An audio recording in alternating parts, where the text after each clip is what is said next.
previously with the Quellists. And what is your end goal here, Rodney? You just want these things you just want them to have free will and to just do what they want? Given the time, they will develop it on their own. I'm merely trying to speed that process up. They don't deserve to be destroyed if they have the capacity for life in them. Yes, the Iron Vigil would be happy to aid you in bringing these Warforged back to sentience and in finding homes for them throughout the world. Asa, I'm going to pull out the keystone. Okay. I'm going to set it on the table. And I'm going to open the Convocation of the Mind. I'm going to go in, and I'm going to use Percival pull him into it as well to set up basically another mind that can stay in contact with it, and set up a loop of Gauntlet's death just playing over and over and over again inside of it. And then I'm going to start. Tyrick, you complete this Convocation of the Mind. You have placed the memory of Gauntlet's death and sealed it inside of a whole brain. The rest of you are able to pinpoint immediately that there is a psychic scream coming from this crystal. I can offer you something he could never give you. I can offer you peace. The only one who wants peace is Vambrace. You say we can't stop you. Maybe I can't. Maybe I won't. But Redstone knew what he did when he brought us into the world. One way or the other, Skybreaker, I will see you in hell.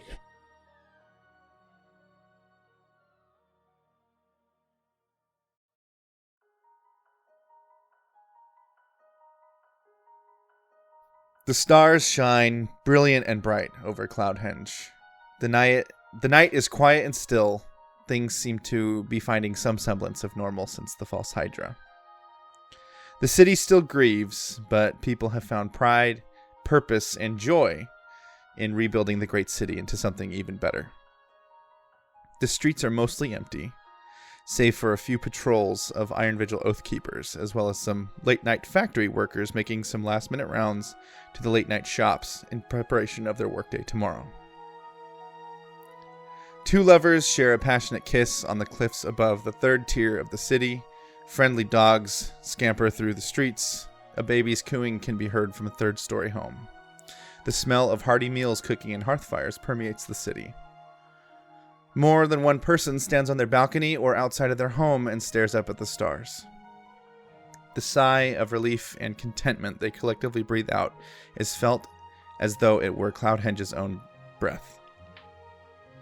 Things feel right, for once. One young man breathes out and retreats not into a home, but behind a small set of boulders and into the mountain. Across the lands to the southwest, shepherds tending their flocks likewise look up to the brilliant heavens. A few way stops along the stretching roads between towns are brimming with people. There is life and joy and calm here as well. Everyone found within the way stops have all been touched by Gauntlet's war in some way, and it shows. The worry wrinkles in their brow, the bags under their eyes, gray hairs prickling those who are far too young to see such color of their own. Some people still jump at loud noises, but immediately calm themselves as they are reminded that, tonight at least, they're safe. Our man from Cloudhenge steps up from the cellar of a particular way stop. The noise from the common area is muffled, but it imbues him with a longing for home and hearthfire. He shakes off his nostalgia and walks through the back doors to a large woodshed behind the main building. He eases open the door after whispering something through the peephole. Dozens of pinpricks of light focus on him as he does so. The young man briefly grasps arms with a large orc man wearing an eye patch. He listens for a brief moment while Sledge recounts his journey from Havard Cross. They bid each other good luck, then Sledge steps away to his next appointment. One by one, the young man leads 20 or so Warforged models from the woodshed of the cellar from the woodshed to the cellar of the way stop. He's been lucky tonight. Nobody's gotten rowdy enough to try and get into the back of the common building uninvited all night. The units are mostly lifeless, barely able to function anything other than simple walking commands. The young man smiles as he looks them over, and he makes it a point to touch each of their hands in turn and introduce himself. "I'm gonna have a good life, you know," he says softly. "I was once in a place in my own life where I thought I'd never be happy again. These people who are helping you, the ones I'm working for, they help me see a different side to things." He thinks back to his own time in Havard Cross and how hopeless he felt. Amazing what a bit of motivation can do for one's mental state. He sits upon the stone-etched teleportation rune and begins his incantation. His concentration is nearly broken, however, when the Warforged collectively shriek a terrible cry. Its sound is hollow, hopeless, and dead. Their eyes blaze red, and the units look to him. They reach out and walk towards him, grasping and shrieking. A brilliant blaze of blue light overtakes the cellar as his concentration is broken, attempting to scramble away from the Warforged. Back in Cloudhenge, contentment turns sharply to terror as red-eyed Warforged shriek and run out of the caverns below the city. The Iron Vigil's response is quick and precise. The mantle is already slowing them down with their people. Citizens run and hide. Elsewhere in Elsira, Pauldron dies, and Tyrek ends his torturous spell. Welcome back. Just as planned. Something's wrong. I can feel it. We knew that would happen. We have not done the final step of combat. We still have to loot. I want that damn bike. Do I need to roll investigation to find the bike, or is it apparent? It's pretty apparent. It's definitely very damaged. Go ahead and roll an investigation check. It's on fire. Me? Or a perception check, I guess. Oh, perception? Yeah. I have nothing in perception? Why? Okay. It is Wow. It is an unrecoverable heap of junk, according to what you're seeing. Gorguts just has like the smallest bit of tears. He just wipes it off with a piece of garlic bread and stuffs it in his mouth. Eats it. Well, that was the only thing of value here. Let's move on.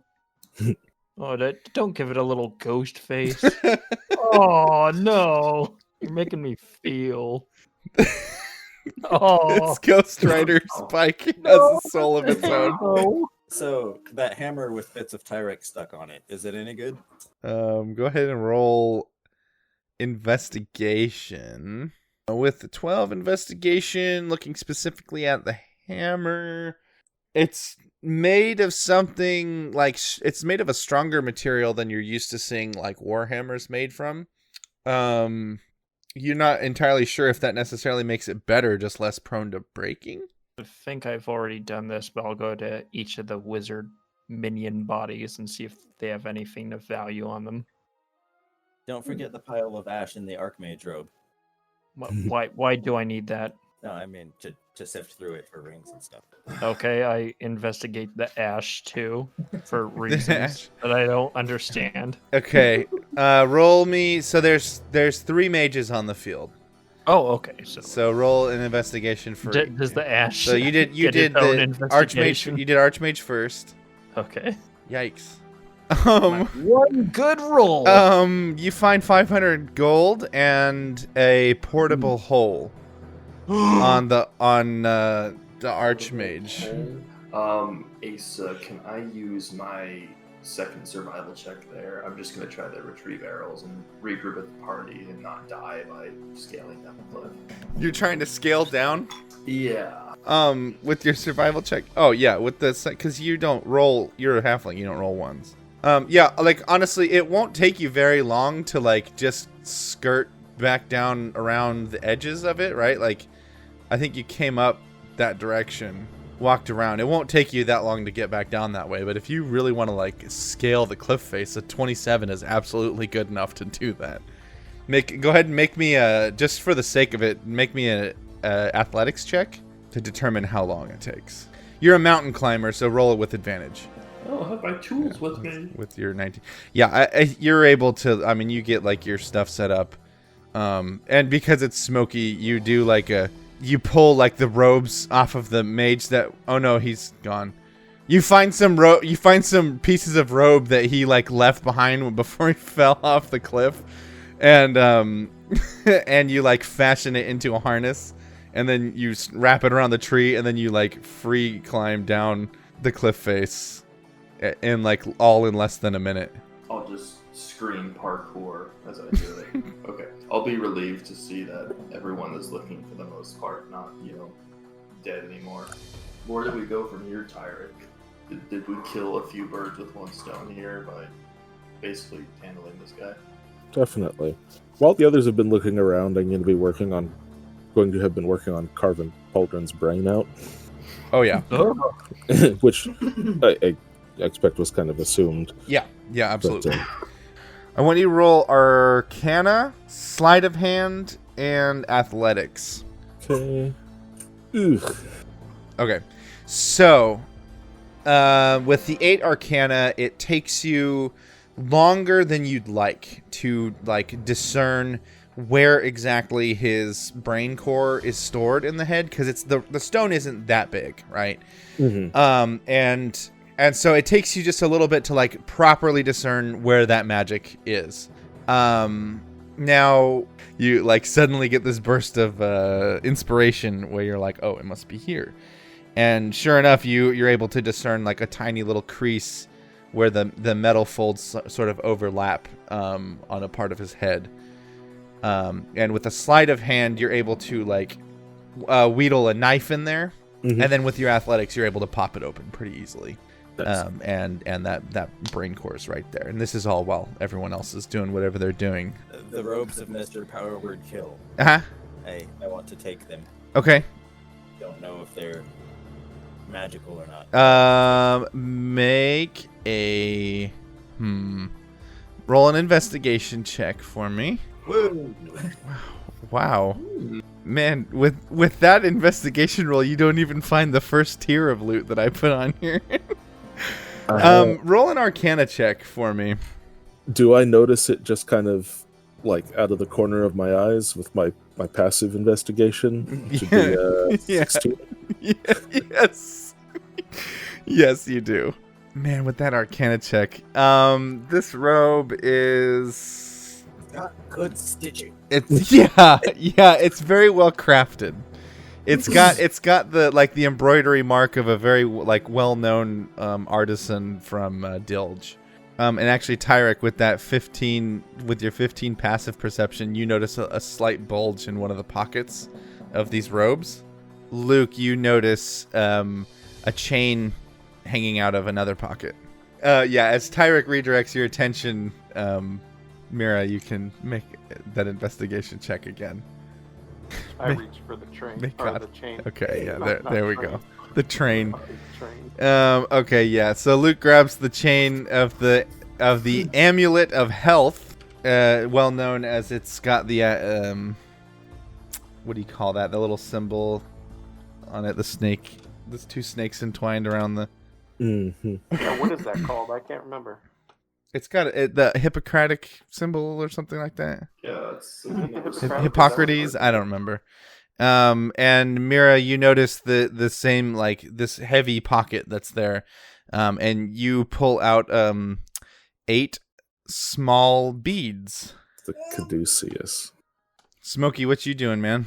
Oh, I was waiting for a window. So, I know I don't keep track of my arrows, but I try. But I will roll to loot within reason. Like, I'm not gonna, look for anything specific. Mm-hmm. I would say, I guess to paint it, I'm looking for arrows. I am looking for any interesting loot, specifically anything that might be more help as opposed to just having monetary value. But I'm absolutely doing it while I'm like trying and struggling to get my pipe lit because I'm trying to calm my nerves after thinking someone just died. Watching a couple people fall underneath Pauldron and his men. I had a Anybody bird's eye have- view, so I'm feeling I'm a little shook. Does anybody have low constitution that needs higher constitution?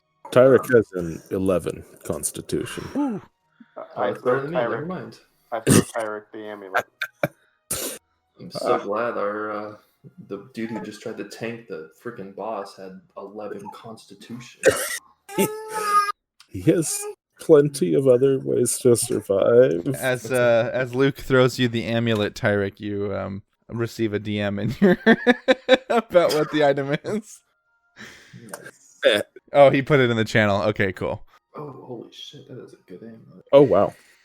Yeah. It That works. would have only increased me to 1 extra, Yeah, so I figured I might as well pass the Constitution. joy around. Could be a tanky. That's gonna retroactively change your your HP as well while you're wearing that. It's like the whole Grinch scene where his heart just It grows 12 sizes. That's right. so healthy. I love Owen Wilson. Tyrek, I will say you Wow. catch this amulet, and then you look down as you're still like attempting to find. We'll just say this is while you're still finding that seam in Pauldron's head, Okay. and then you look down and in some of the pockets on his like motorcycle gear, his leather jerkin and coat and all that stuff. You notice that there is definitely a sizable amount of gold in within like a couple different pockets. You'd estimate it to be about around 1,000 gold. Just like that's just your passive perception picking that up. And here I thought I picked up a lot of gold. See, 4 times 13. Oh yeah, I just gained 52 hit points with that because we're level 13. Holy crap. Going from a 0 constitution modifier to a +4 constitution modifier. That's right, it's retroactive. It nearly doubled his hit points. Way to Ooh. break the game. I think that's fair after dealing with that whole encounter. I think that's how you cleric. The best way to keep your party alive I is to hope- just make they never have to die. I hope that you gave me a clean take of that because I'm going to use that as my ringtone every time I'm around Michael. So I'm going to go ahead and put the robe itself in my pack as well, just to bring it back to someone who can actually identify it. Yeah. Did you want me to roll anything, Asa? Yeah. Roll an investigation check for, I guess, only 2 mages. Because the ashes and the cloak have all been like taken at this point. Two mages, 1 for Pauldron, and if you want, 1 for the bike. I'll roll Arcana check just in case if there's anything else hidden that we can't see. Yeah. And out of curiosity, what order is that in? I will go in the order in which you issued, so I think that was 2 dead mages, Pauldron, and then the bike. Yeah. Okay. Well, with the bike, you find a compartment. After doing some searching, I will say you find with your 14, you find 500 gold in the pockets of one of the mage's robes. And the 6 and the 9, you're looking at the other mage, looking through Pauldron's, gear as he's like being propped up by Tyrek, who's now got a knife like into the head and like starting to pry on it. I think I just start to investigate and I just go, I'm good. Tyrek's doing that thing that I do sometimes where I stick my tongue out when I'm concentrating real hard.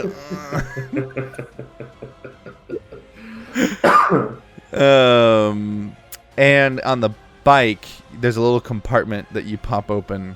It was actually kind of already like slightly ajar just from the mangled kind of I don't know what you want to call it, frame, whatever, of this thing. There's a small bottle with a cork in it, and the cork has a, so it's a small, like, Erlenmeyer flask, and the cork actually has a metal, like, bracket around it with a small, like, lock attached to it. And all along the bottom of the bottle, there's these kind of viney looking metal pieces that are attached to the glass, and there's an opaque white liquid inside of it. I'll maybe just kind of like kind of inquisitively kind of like shake it a little bit and just kind of follow the substance.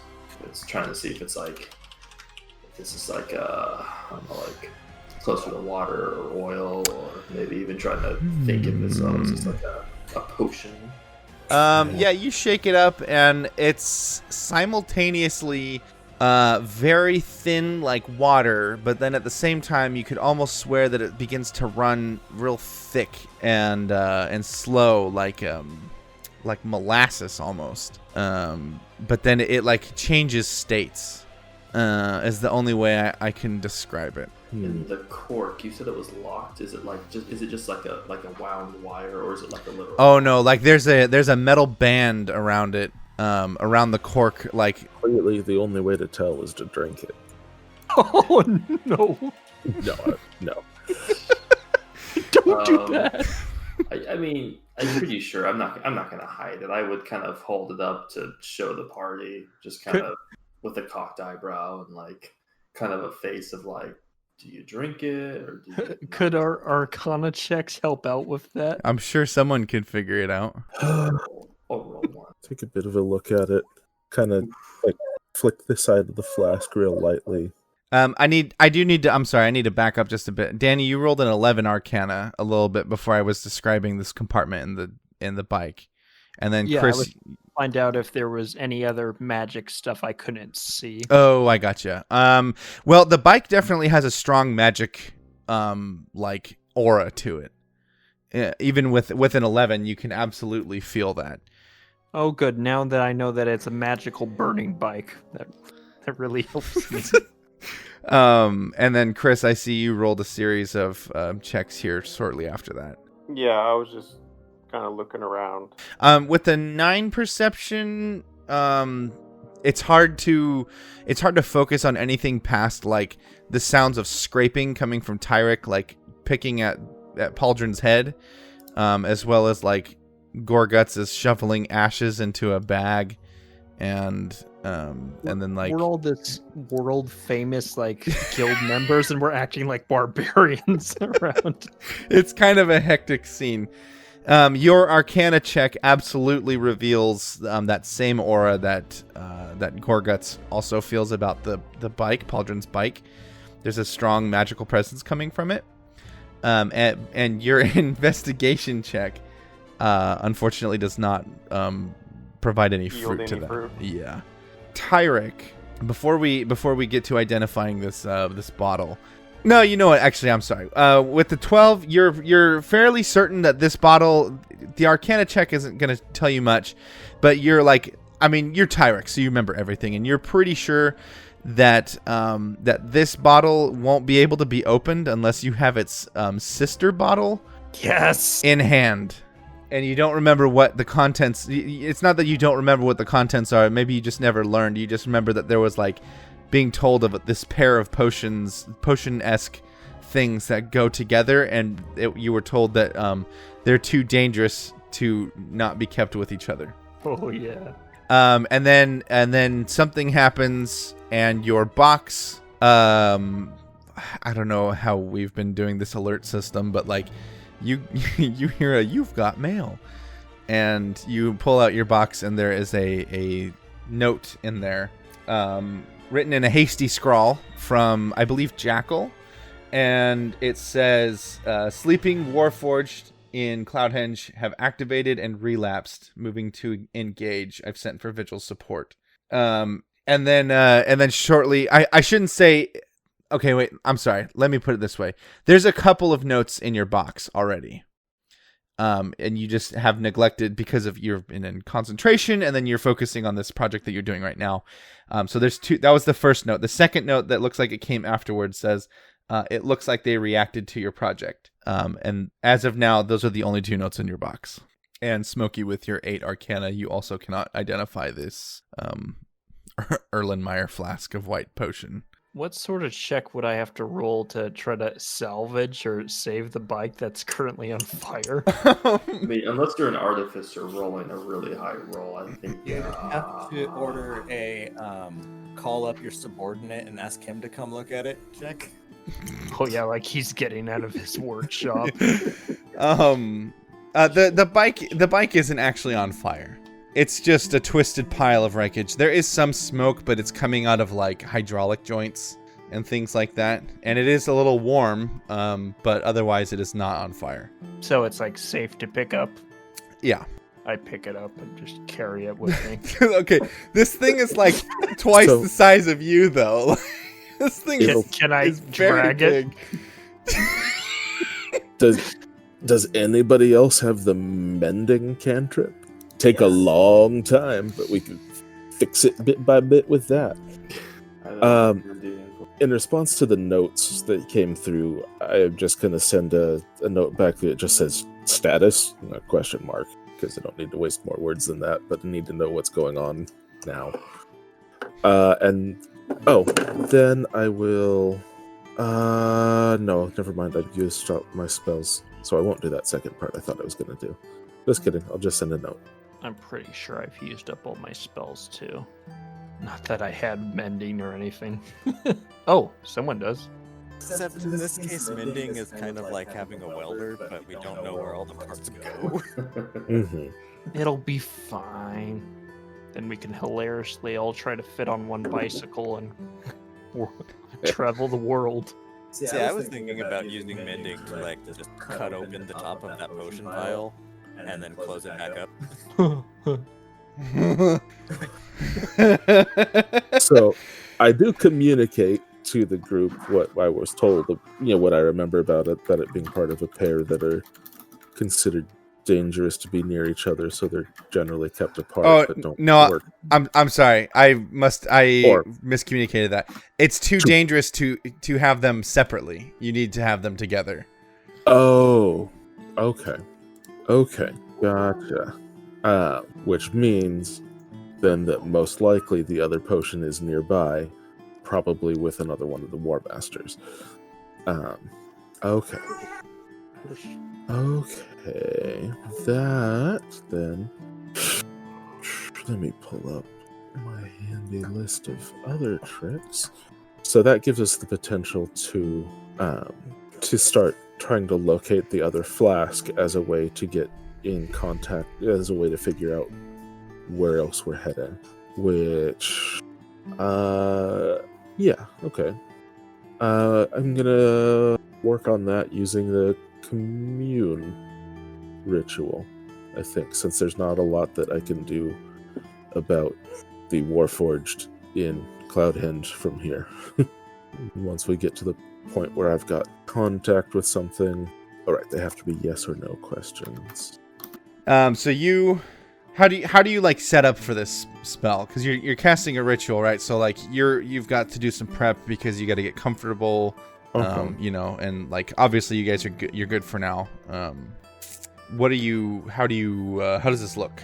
Okay, so when he can, which he can for this now, when he's setting up for ritual, he's got clean and level out a bit of space, and he's got his desk and stuff, and he sets out all of the stuff for his desk, like a little bit of doesn't use a carpet, he uses like a wooden mat, basically. He sets out his matting and his table, gets everything set, all of his desk organized, and sits down, and then he's basically everything he does with it is just tracing out his casting components of it on like a clay tablet in front of him. Excellent. So you then like settle in and close your eyes, and ordinarily when communing with your patron, I say ordinarily, like within the last couple years, it's been the behavior's changed a little bit, and it's been very kind of more distant, I think. And I say the last couple years, pretty much since very specific events in Tyrek's life.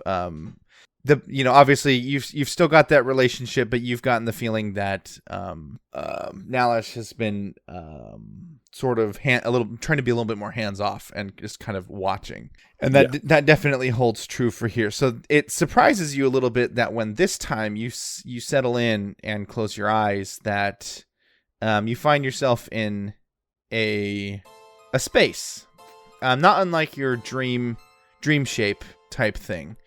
And Nalish is in front of you, and he's smiling, and he's like, "Wow, well done, Tyrek and the Quellists, once again victorious."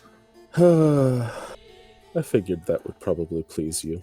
It's most excellent. You stir with forces that are in the middle of some very grand things, and watching that be upset is quite pleasing.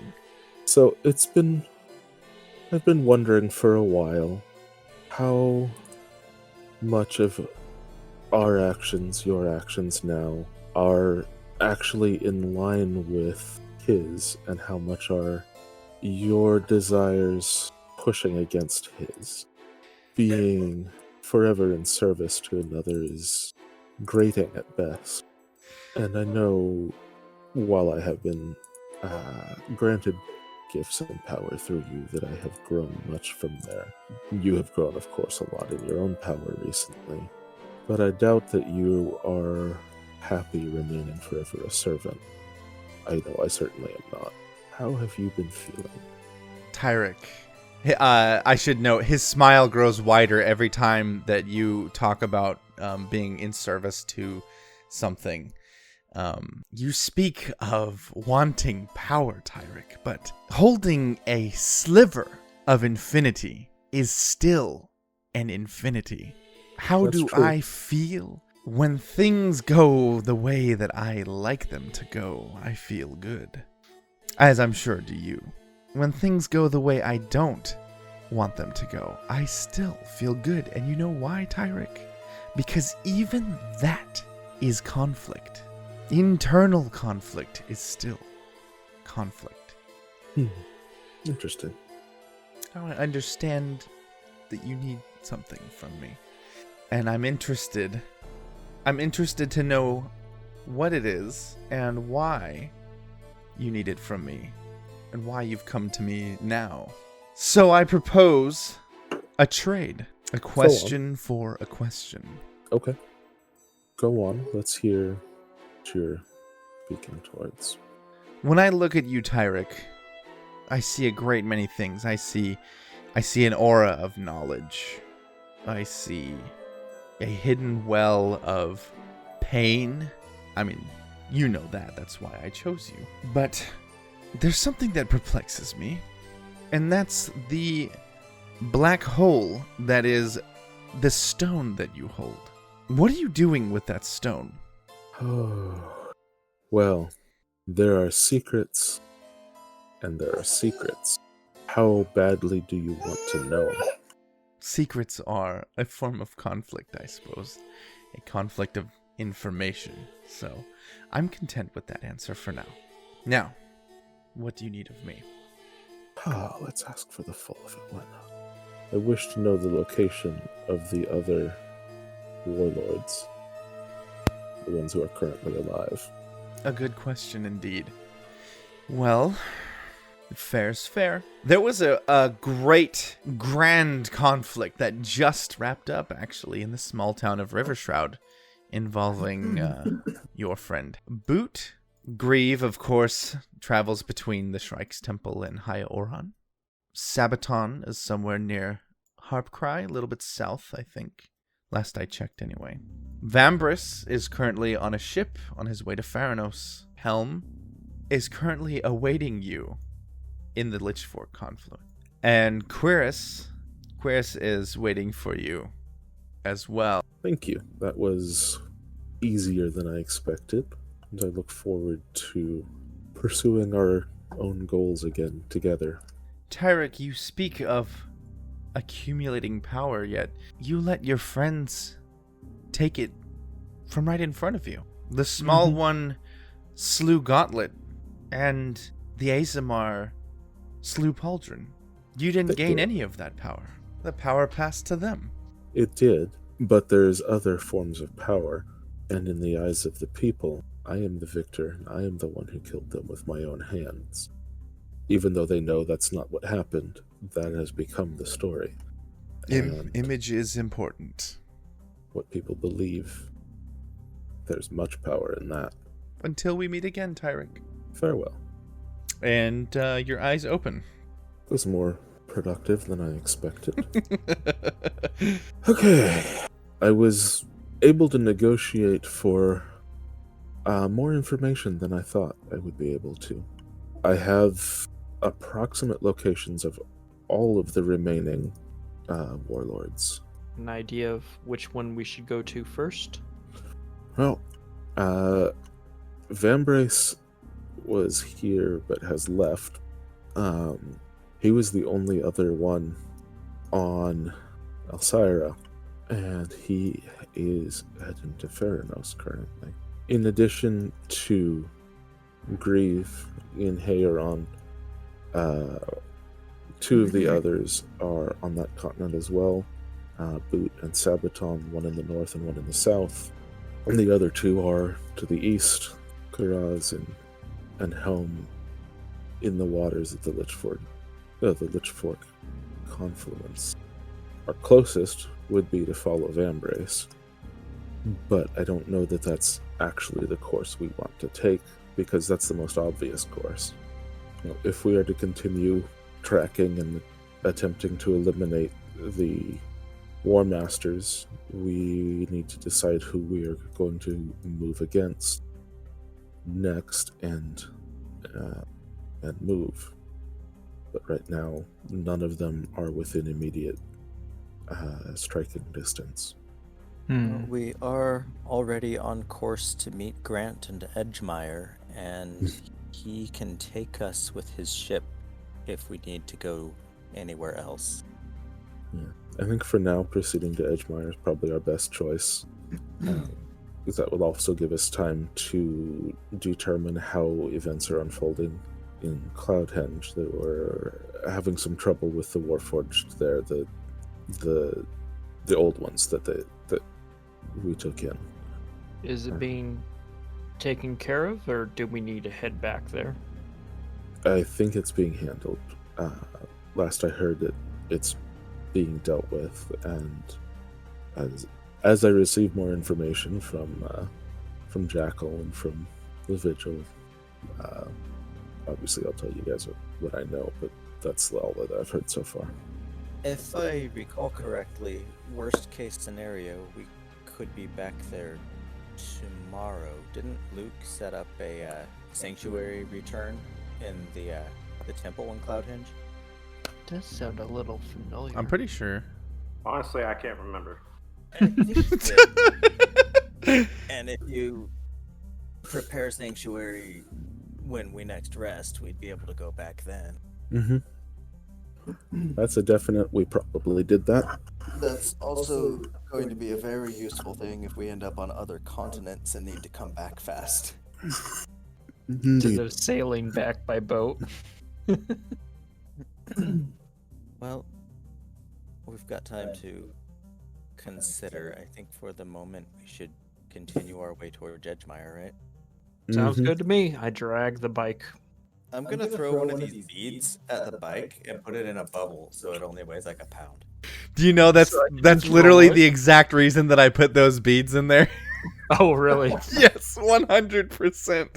Oh, I just realized if the bubble makes a thing weigh only 1 pound, then it can then be moved with Mage Hand. There's a part of me that's floundering about the fact that I put this in. It's going to absolutely break this game, but it's already broken, so fuck it.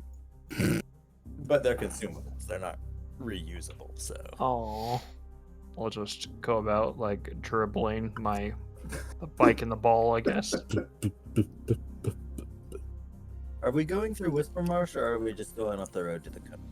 I think we're headed just by quickest path to Edgemire. I mean, I feel like the quickest path is probably up the road to the coast and then just to the left into Edgemire, because going through swamps is always slow. The nature of Pauldron's demise left his body pretty primo. Just throwing that out there. If you know anyone who's looking for cybernetic enhancements. Yeah, we should probably take a... Let's bubble that guy. Okay, so you're going to Edgemire, straight to Edgemire? Yep. It's up the coast there. Yep. It'll be good to bring him back to, what was his name? Rotney? Anyway, so he can see what the Warmasters are all made of. I like it. I like where your head's at. On the road, you guys begin riding through the night, I guess, at this point. I'm trying to remember what time it was when you guys began the fight. I think it was just, like, sunset-ish, right? Yeah, I know it had just got dark, but... does anyone need, like, rest for spells or stuff? Or should we just power through it? Well, anyway, regardless, if you guys move out or take a rest there or however it How works. long will it take to get to Edgemire? I would say probably if you rode hard, about 6 hours. You could be there pretty quick. Okay, well, regardless of how it works, a few hours later, Tyrek, because you don't sleep, you do receive in your box another note. The note reads, situation is under control. Thankfully, most of the sleeping Warforged were still within the caverns, and we were able to keep too many from getting up onto the streets. They've been subdued for now. Casualties are minimal.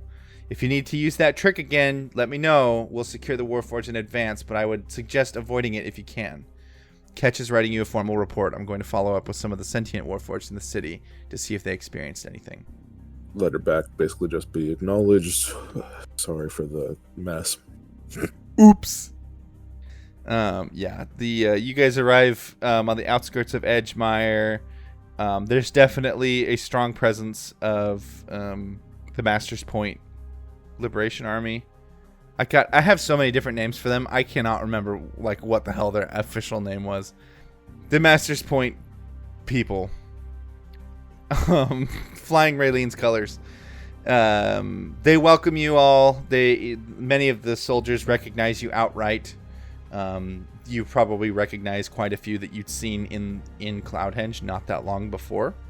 And just for the sake of the narrative, we'll say that you guys are pretty damn exhausted. And you find like the nearest inn, and you're not even like you guys like walk in to just go collapse basically, and there was no negotiating with like the owner of this place. You were just gonna go take a room, and some of the soldiers follow you in and pay for your night. You guys take some rooms, you collapse. Tyrek does whatever he does when he's super tired, which is still some form of being awake and working. Yep. But yeah, you're able to all get a good night's sleep. I will say that Mira, you spend the first half of your sleep in this state. You are asleep and you're gaining rest. But there's a part of you that is like, God, I'm trying to think of the way to say it. Have you ever been like so tired before that you feel like not quite an out of body experience, but you feel like you're already dreaming? You ever get that feeling?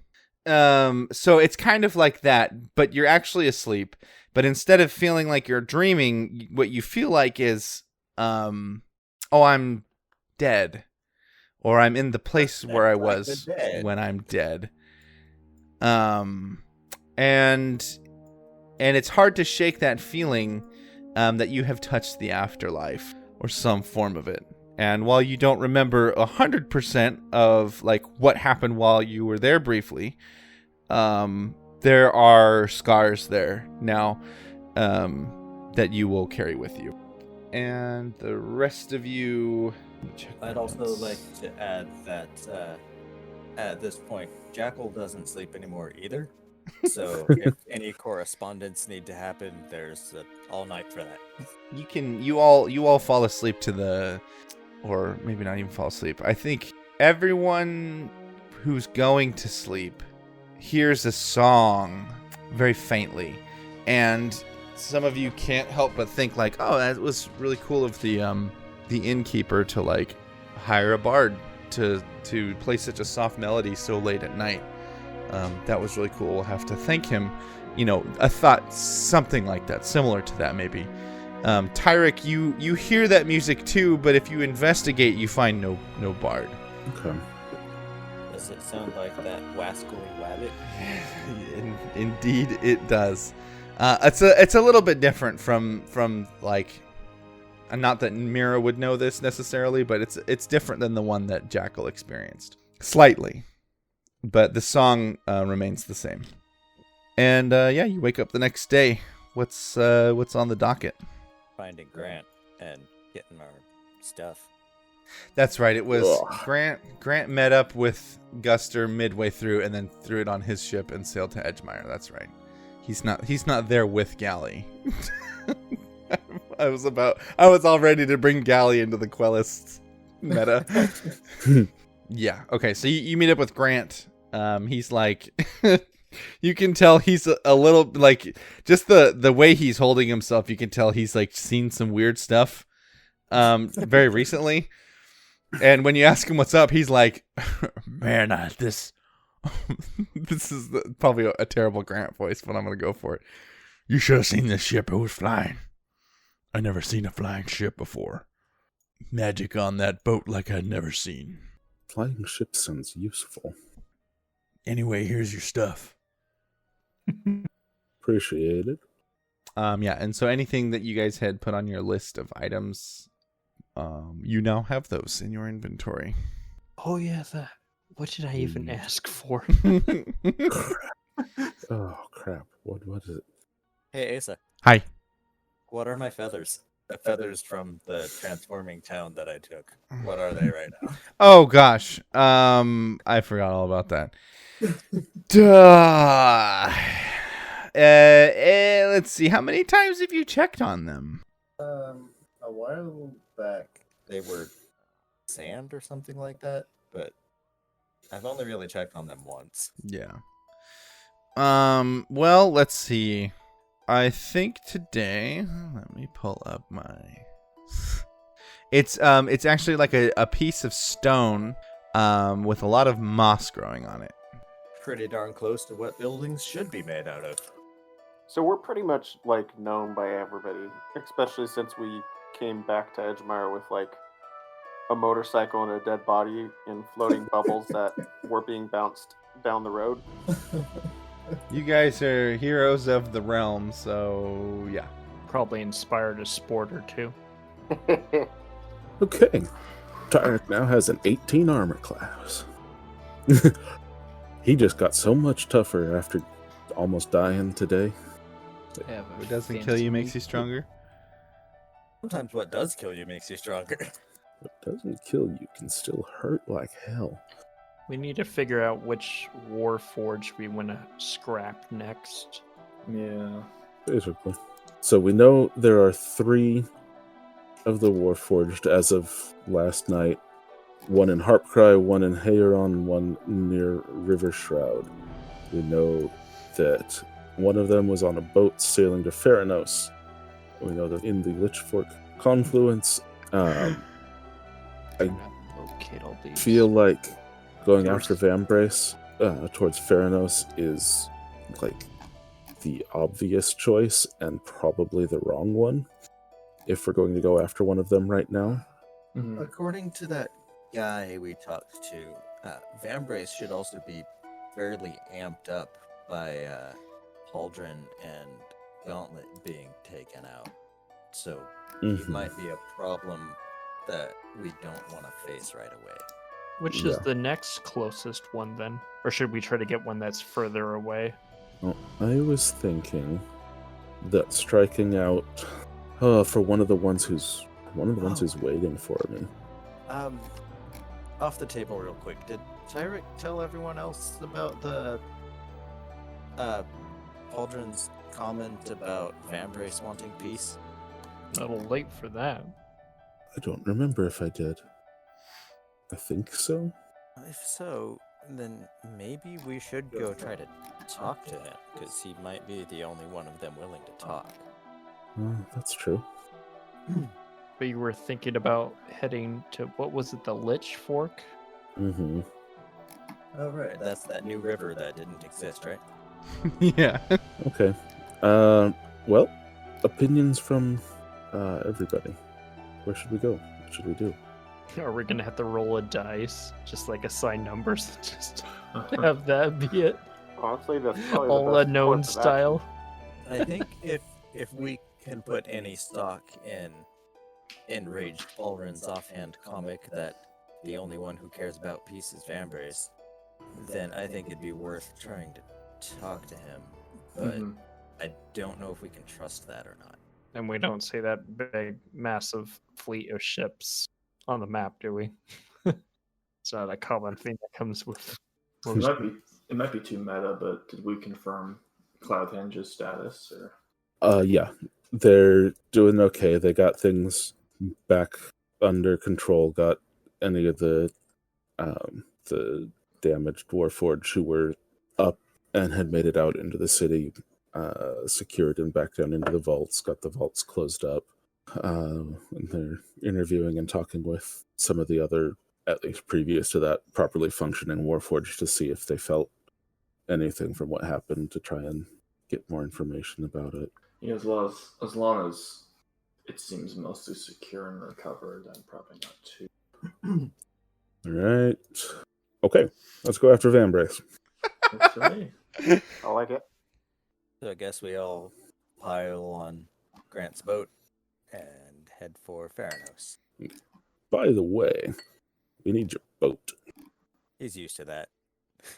He used to transfer around an Inquisition team.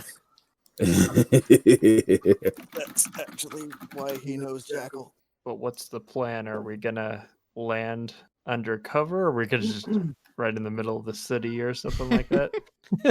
Oh no, if we're gonna do this, we're gonna do it in style, like announcing on the way in and making it clear who's coming and Magically shouting at everyone.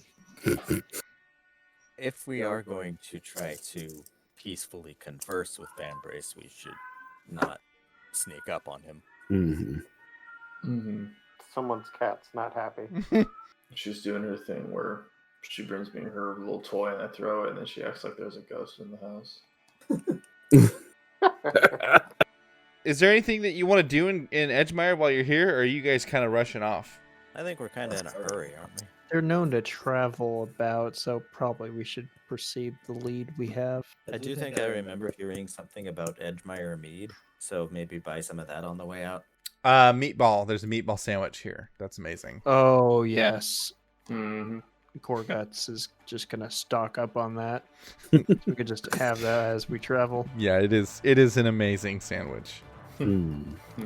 What all is in Edgemire? I don't remember. That's an excellent question. Babadoo. Wow, these are really old notes, and I can tell you that because these are ones that I hand wrote originally, and they're very Liberator-centric. The most important thing I think is going to be just the districts. The descriptions on all of like the items within the districts are all like were story-centric for the moment. Just kidding. Something does kind of jump out at me. The College of the Magi. Oh yeah, they're the ones whose mages went somewhere and disappeared, right? Oh no. No. At least that was just a couple minutes ago. Chris, you said that the College of the Magi jumps out at you. Are you asking around about that at all? Are you... I'd like to go to it. They all did. I cannot remember. Did all of them leave, or just most of them left? There was just reports of some of the like alumni, Okay. alumnus, whatever. Yeah, that had been traveling. Like basically, it was. I'm realizing like how messy my descriptions were way back when I first announced those. The idea that I was trying to give off was that there were mages going missing far in the east, and the common thread that many of them had was that they were all alumnus of the College of the Magi. Okay. I would want to stop by there and at least briefly speak with leadership, faculty leadership, and formally introduce myself to them and encourage partnership and work between them and the Vigil on the perpetual, what do they call it? The Perpetual Forge. The ongoing education and expansion. God, that's such goals. a good name. Such a While good he's name. doing that, I'll head to the guild hall district and not immediately trying to set up a guild hall there, but start putting out the idea that the mantle is willing to expand. Okay. Tyrek, you are met by a small halfling man calling himself Professor Trisgor. He hears your request to meet with the college leadership, so he sets up a meeting with you with the I think he's an Aarakocra. I'm going with Eagle. He's an Eagle Aarakocra person to meet with about this the Perpetual Forge. Go ahead and roll an insight check for me as you're going through these steps. Your 19 insight check. This is a little hard to say, but there's somebody that you've met that you passed by at the very least in this college as you've been introduced around and been talking to people. Somebody rubbed you wrong. And I want to acknowledge that a 19 with insight is nothing to sneeze at. But whoever this was that rubbed you wrong, you have a hard time pinpointing them. And because of this conversation that you and I had a little bit earlier today about your proficiencies, you realize that somebody else in this college is studying similar things as you. Interesting. That's very interesting. And I think it's one of those, because again, I don't want to discredit how good of a roll the 19 is. Unfortunately, it wasn't enough to overcome the roll I have. But it's still good, and it takes you a little while to kind of come to this understanding. So it's while you're in this meeting with the president of the College of the Magi, who is Sam the Eagle. He's in the middle of talking about yes, the Perpetual Forge. This is Yoda. The Perpetual Forge is a very interesting concept. This is terrible. This is so bad.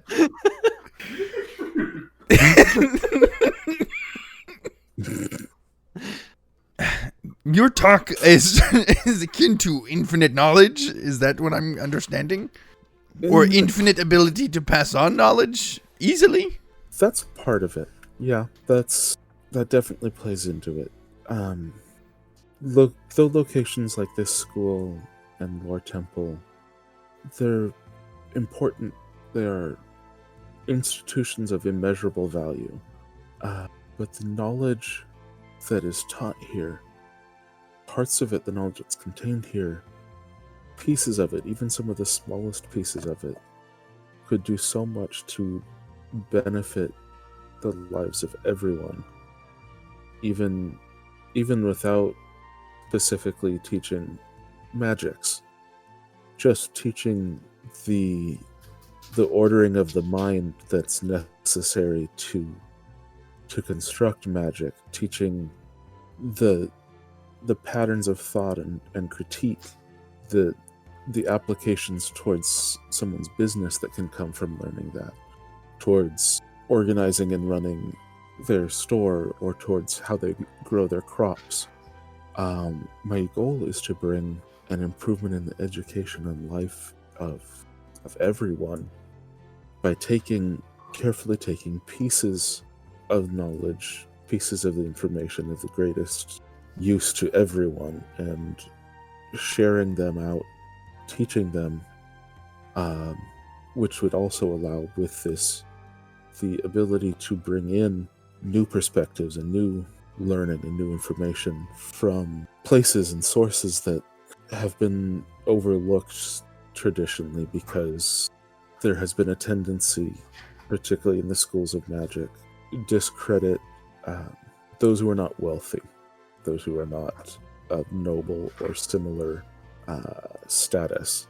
The farmer and the hunter are often discounted altogether, though they have knowledge and perspective on things that you can't get in the cities. You can't find them in Ebonhearth. You cannot find them studying in the libraries of Lore Temple.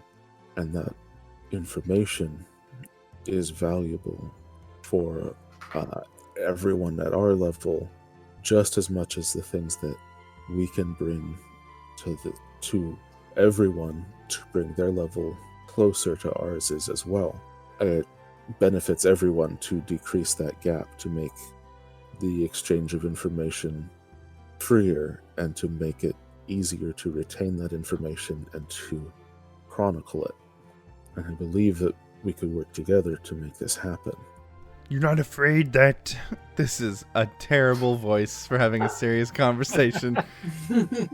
I've doomed myself. You aren't afraid that giving this knowledge freely will destroy certain people or bring chaos and conflict into areas where it was not yet intended to be? Are these concerns of yours? I applaud your generous intent, and I enjoy the propagation of knowledge. However, it is hard. I've seen the effects of terrible technologies being unleashed upon a populace who was not prepared for it. Indeed. Unfortunately, chaos and unrest are a part of our world and a part of our lives, whether we want them or not. And there will certainly be problems. Bringing education, you can see it when you bring education. People's thoughts, as they become more ordered, they're less prone to lashing out and to acting with thoughtless violence. They're more likely to see the value behind their actions. There's certainly risk in it, but that's also part of why I need others who are used to, frankly, better than me at teaching and disseminating this type of knowledge to people, to help build the structures in place so that when this discontent starts to stir, that we have a way to channel it into things that are productive, so that even that energy can be turned back into improving their lives and the lives of people around them, and just to continually build our entire world, making it stronger and into the better version of itself. I suppose you're right. As long as the people are given time to grow into the knowledge. Mm-hmm. There are many things to it that should not be. Many things, both among what you have here, what Lore Temple has, the things I learned in my military career, that would not be appropriate to share with a village that's living at sustenance level, where their winters are deadly and there's uncertainty of living through to the next year. But there are other things we can teach that will bring them to a point of stability from which then you can teach more advanced things and make those incremental steps just continually to build them up. And by building up other people, again, we gain new perspectives and new knowledge and new minds to commune with, so that in the end everyone benefits. A networking of the minds. In a way, yes. It is a very interesting proposition. I will bring this to the rest of the professors and we will discuss it. I can't make any decisions on behalf of them all, and I would like to have a majority support before moving forward with something. Of course. I'm not 100% sure on how else to proceed with that one. I feel like you said it all, so... Yeah, that covers solidly what I want to do there. So I did neglect an important detail as you all have walked into Edgemire, and that is that the Master's Point army, I suppose that would probably be today. The general, currently acting commander of the army, approaches you. Probably comes to Smokey first, I think. Maybe that's what it is. While Tyrek's meeting with the mages, Smokey wanders into, I don't know, what's Smokey doing? Well, I think anticipating the Master's Point forces pushing this far in, I think we were kind of aware that they were pushing this far in from the last correspondence. I would probably be a mixture of, I might check in with the local tavern, but it would more than likely end up in a guardhouse, checking in with the city militia if they were like anticipating receiving the Master's Point military. So the last information that you have about the Master's Point army was that they were in Edgemire, right? Fighting and pushing the Farinfear mercenaries out. Okay. And in the course of that, which is where this general approaches you, Gavril, that's his name, General Gavril Thomas. He approaches you and he's like, Master Pipe Carver, it's good to see you. Sorry it's not under better circumstances. We fought hard, and hell, we fought as hard as we possibly could, but sometimes it's just not hard enough. I mean, we pushed them out. Farinfear, they're gone. But, well, they took Raylene with them. Or rather, they took her in their retreat. And I'm sorry I wasn't strong enough to prevent that. Well, we all have a place and a purpose in our own twisted circumstance. In the face of something as large as a war between two sides of the same continent, what's one man to do in the face of a military? I wasn't aware though that Raylene was actually taken. She was taken alive?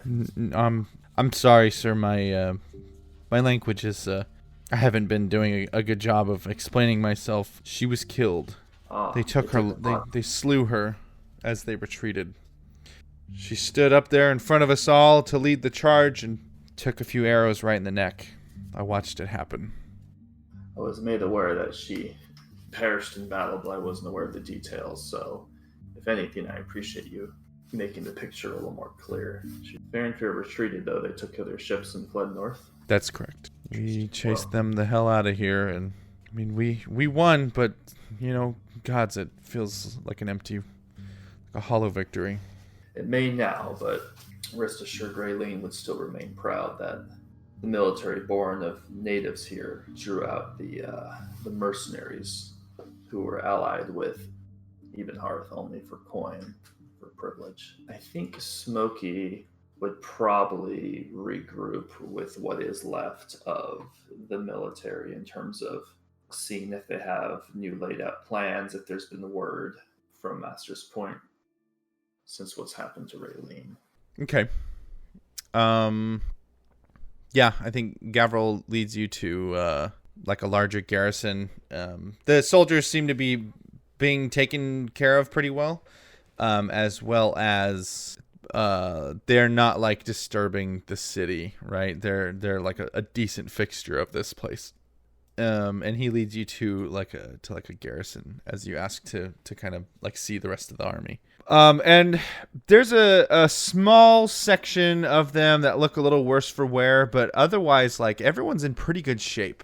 You get the impression that the fighting here was fierce only at the last minutes of it, and that despite how fierce it was still so overwhelmingly in the odds of the Master's Point group that the small group of people that did take casualties and injuries and things like that was not a very large fraction, or what am I trying to say here?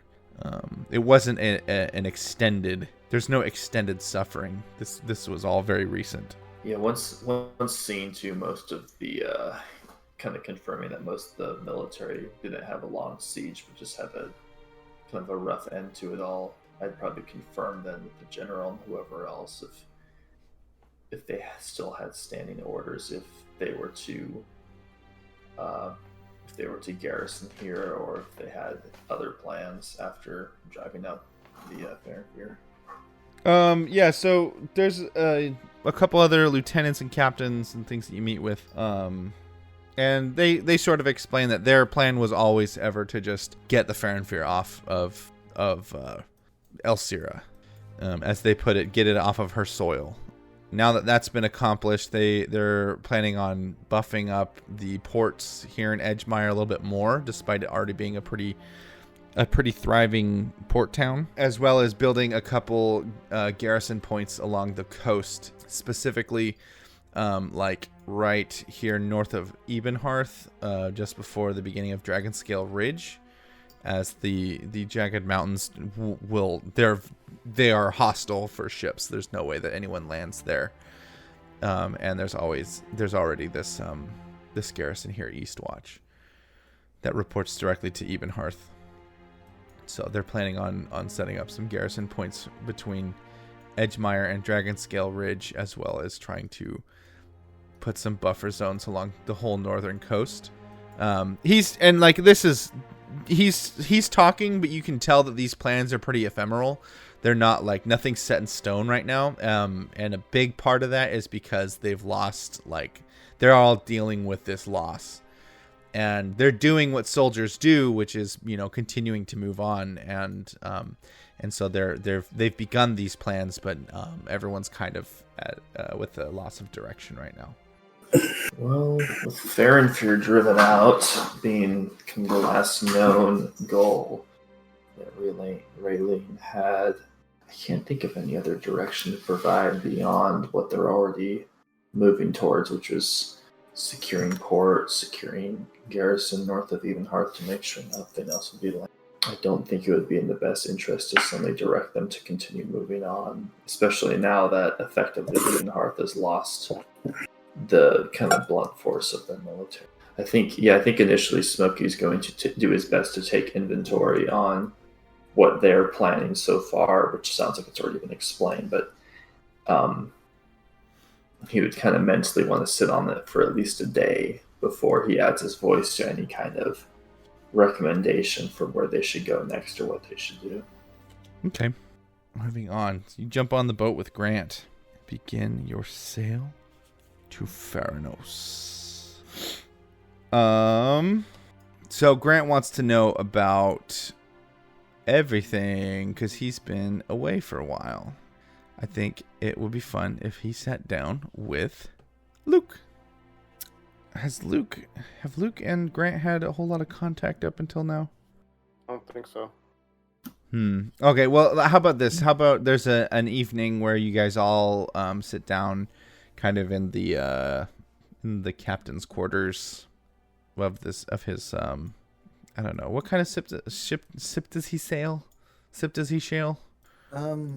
He used to work as an escort vessel for trade ships to basically shield them from pirates. I gotcha. So it's not exactly a battleship or anything. Like a fast-moving cutter or something like that. Yeah. Okay. Sloop. You guys sit down in the galley of this pretty cool ship and swapping stories. He's talking about he tells you guys this hilarious story about these three bozos over in High Oron who ended up confronting a crime lord and went about it all wrong. They had started asking, he tells the story, they'd started asking some questions about asking after certain people, and didn't realize that the people that they were asking after had some pretty incredible mountains of debt. And so this crime boss, who sort of thrives on buying up people's debt, using that to leverage against them, got wind of this and wasn't happy, and so she started sending some people out to kind of check up on him.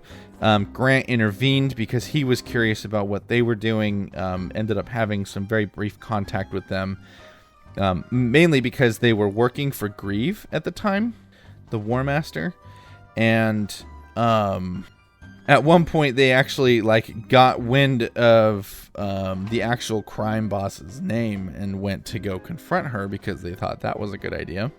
And she, of course, didn't take kindly to that, so she attacked them, tried to poison them, tried to charm them.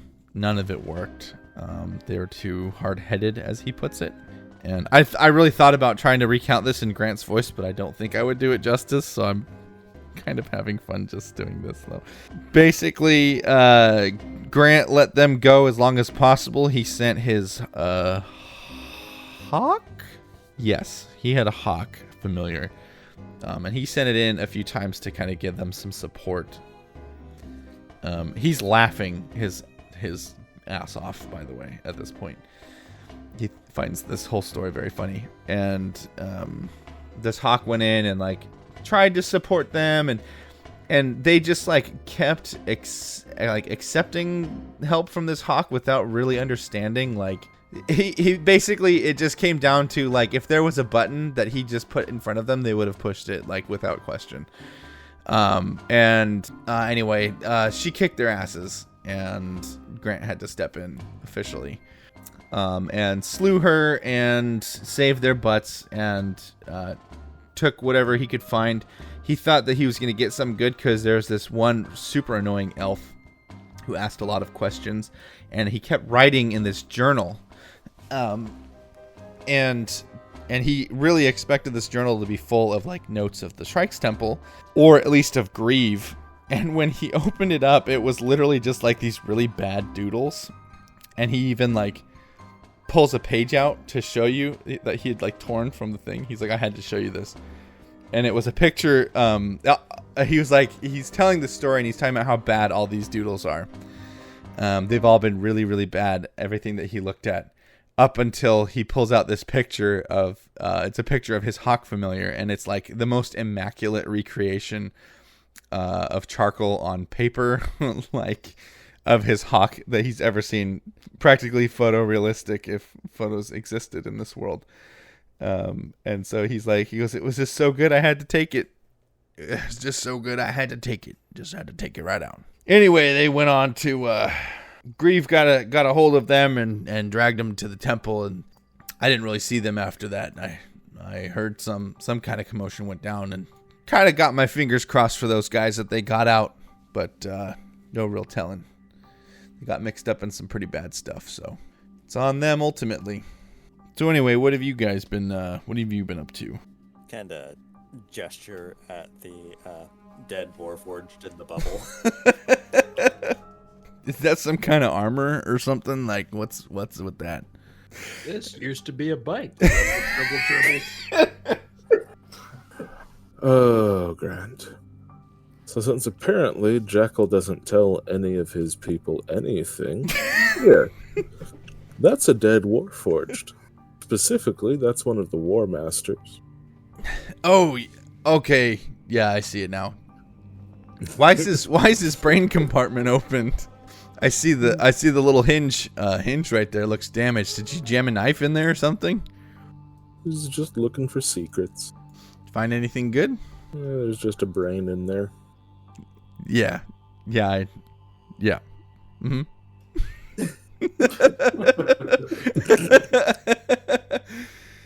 I'm a little surprised Raxus didn't fill you in on this. I heard you were hunting. But honestly, other than Grieve, Grieve's a big dude, a big Warforged.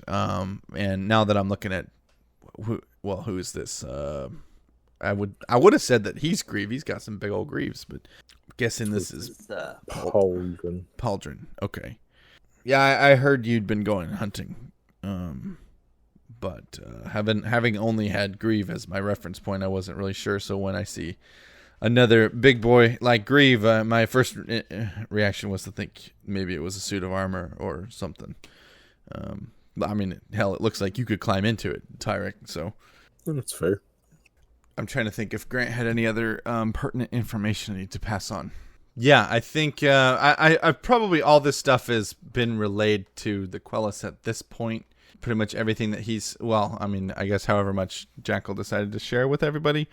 Yeah, I think he definitely likes to tell stories. He's cooped up on a boat a lot, so. Because of his work with the mantle and because of working with Inquisitors before that, he's used to having to keep quiet about most of what he sees. So when he's around people he can talk to, he likes to. Yeah, I think Grant has a lot of... I think probably Grant does most of the talking over the next couple days, even. Just very excited to have people to talk to. Has Grant ever had a meatball sandwich like this? Yeah, Grant is well familiar with the meatball sandwich, but he gladly accepts one if Gorguts is offering. This is by far the best meatball sandwich I've ever had. Hands down. If there's like other crew members, I just make sure everyone's well fed.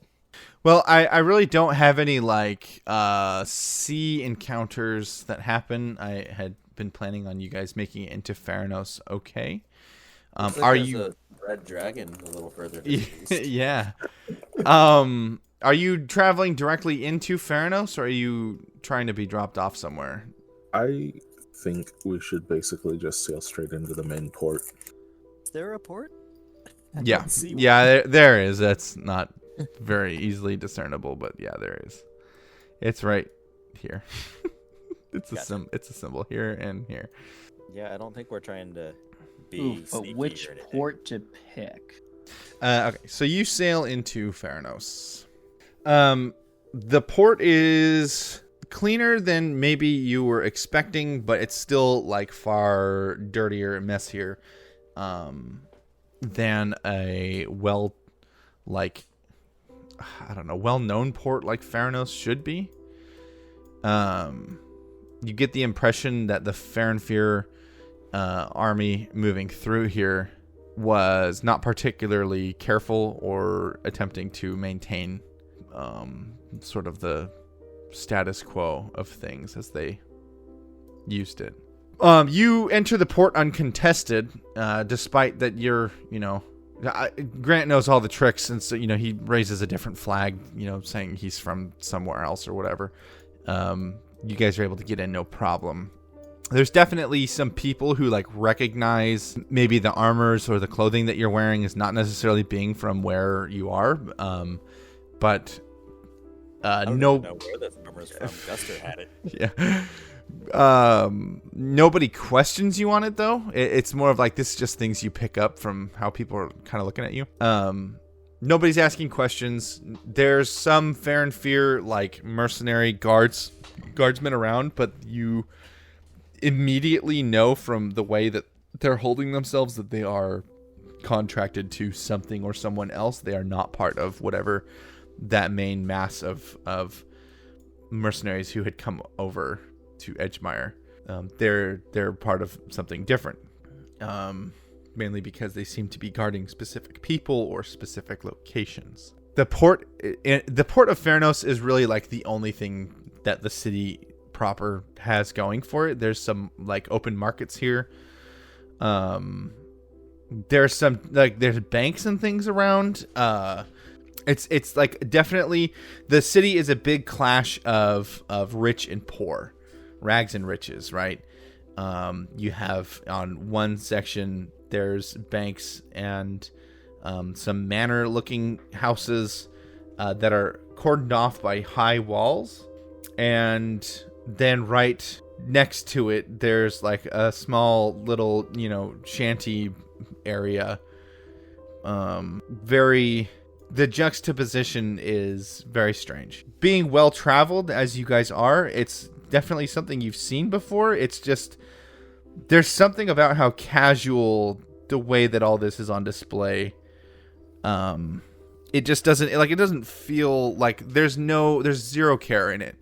Like some of it, sometimes when you've seen this stuff, it's like, we've done what we can and we just don't have the means to do more. This is like blatantly like, oh, we could help, but we choose not to. And if you ask like anyone where anything interesting is happening, they tell you it's either not here or it's the Fearhound Academy. Suppose that's the most likely first place to look for Vambrace then. Is it a well-known academy to us? To you, definitely, just because of how involved you've been. The Fearhound Academy is... It's a ways out of town, though. It's up in the mountains. I know this map doesn't really do a great job, but like it is upwards a ways. Upwards and inwards. The Fearhound Academy is where... the Fair Fear mercenaries are trained. It's essentially like their military training grounds, except that Theranos has no formal military. It's all run through this academy, where I very much got the idea from Final Fantasy VIII with the Seed Academies. It's basically a Seed Academy where they train up their troops and then they sell their armies to whoever's paying. Okay. Tyrek has a lot of experience with these people.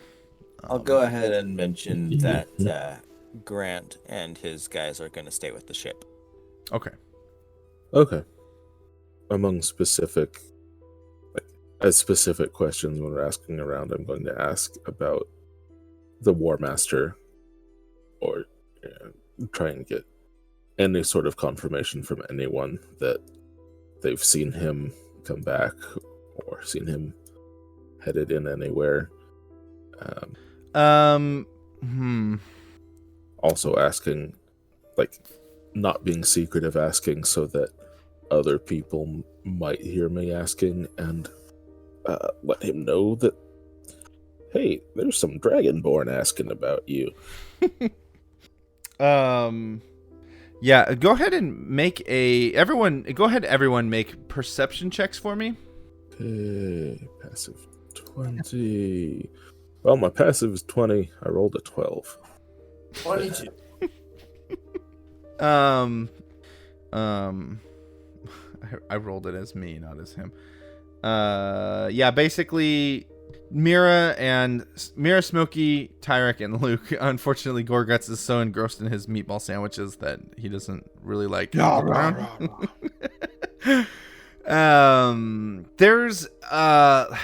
let's see. There's more Warforged here. Well, okay.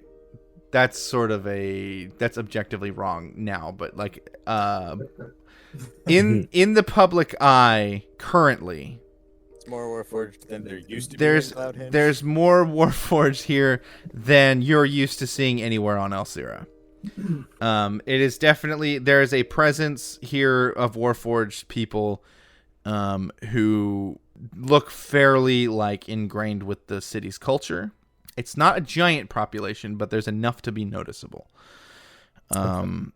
It's not just like the odd and end sort of, this guy has a traveling Warforged like that helps him out carry his crap.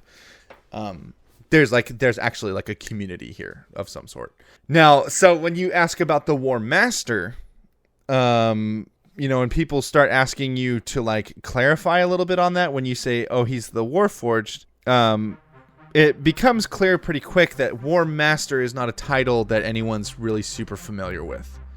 Okay. They do think for a minute that you're talking about the leader of the Fearhound Academy. What was his name? Lucius Strike was what I called him. Anyway, that's who they initially think that you're talking about, and when you clarify no Warforged, they say describe him for me. Okay. So I think what I would do then, aside from giving a bit of a description of him to people, is that I would start specifically talking to the Warforged that I see. I know you may not specifically know you may not specifically remember who he is. When you find him, or when someone that you know finds him, tell Vambrace that the dragon would like to speak with him. I'd like to meet on neutral territory just to speak. Like, even if they'd give me the weirdest, like, what the fuck? Who are you? Looks, I'm just gonna say that and just continue saying that to Warforged through the city. Awesome. I want you to roll an insight check as you speak with these groups of Warforged. Oh, man. Okay. Tyrek, you notice as you're talking to these Warforged that there is a recognition of you within them that goes beyond just your reputation and things that like people know the Quellists. It's like far beyond that, and you can tell immediately that when this emotion passes through them, that it immediately confuses them because they think, I don't know you. I don't actually know you. I know of you, but I don't know you. But that like you with that, I mean, it's a nat 20, like, come on.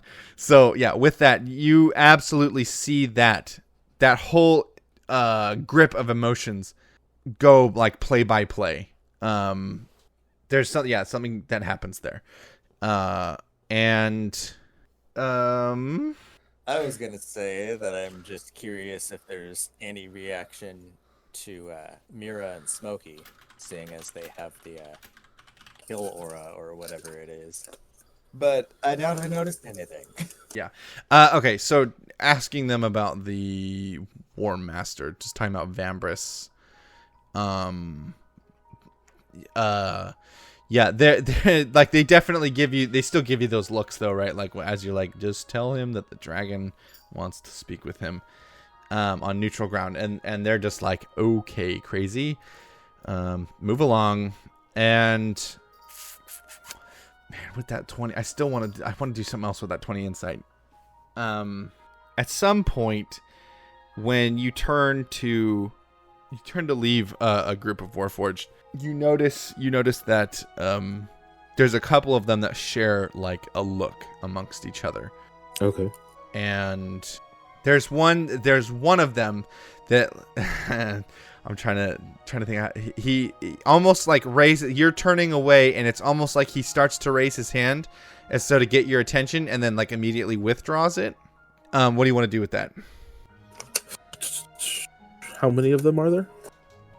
There's four. There's 4 in this group, but there was only 3 of them that were sharing a look. Oh, how foolish of me! I forgot. And turn back to them. I'm so sorry. I forgot also to say thank you, and that I understand how difficult your life has been. Not completely, of course, but I know what it's like to feel as if you know nothing but war, and to try to find yourself after that. I'm an old soldier too, and if any of you ever feel you would like to talk with someone else who's got a similar but slightly different perspective, I'd welcome trading stories. They leave a little slip of paper if you ever wish to speak with me. I like that. Like, yeah, let's I like that as a place to kind of leave off for now. Anyway, I did say midnight, so yeah. But that was so good. I missed playing with all of you. yeah.